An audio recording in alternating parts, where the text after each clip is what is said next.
Nous avons besoin de votre soutien pour reprendre la construction de la Villa Chamengo.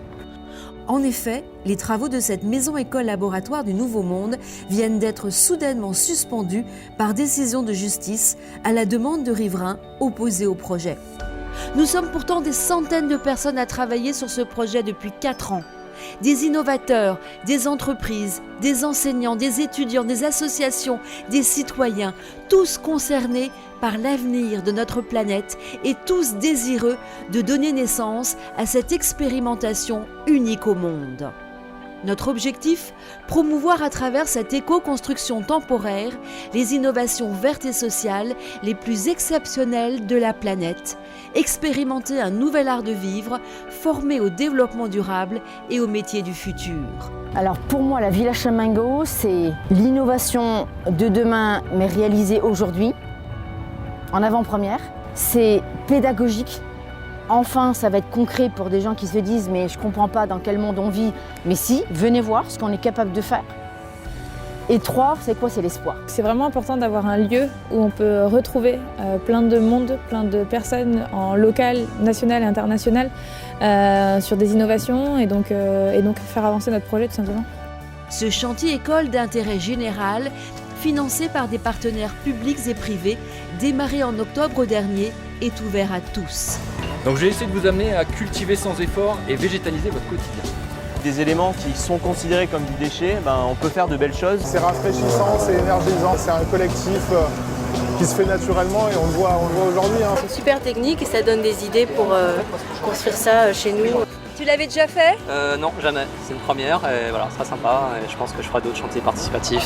Sa suspension a déjà des conséquences immédiates. Au niveau de la pédagogie, tout était cadré avec les professeurs. 3 établissements qui allaient travailler sur le projet, 8 classes. C'est toute une partie de la pédagogie de cette année qui tombe à l'eau. Ils sont très déçus. C'est un peu couper l'herbe sous le pied des étudiants et de plein de gens aussi qui sont prêts à faire des efforts pour l'avenir de la société. Pas tous les jours qu'on a l'occasion de travailler sur des projets innovants qui servent à tout le monde. Donc j'espère que ça va se faire quand même, qu'on bosse pas pour rien. Je trouve ça vraiment dommage en fait d'arrêter les travaux pour si peu parce que c'est quelque chose qui a apporté de la richesse notamment à Bordeaux mais aussi de la richesse mondiale.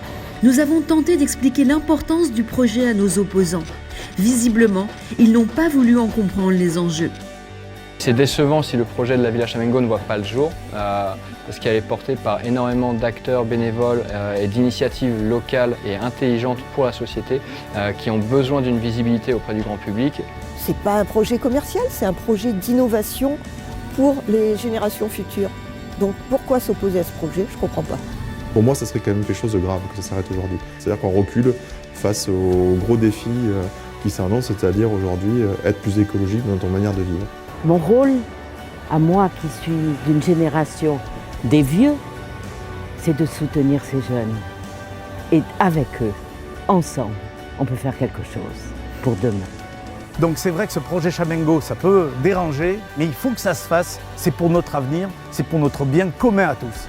Nous avons donc plus que jamais besoin de vous, de votre soutien, de votre enthousiasme, de votre foi en l'avenir, pour nous permettre tous ensemble de réenchanter le monde dans lequel nous vivons. Merci de signer cette pétition et de la partager le plus largement possible.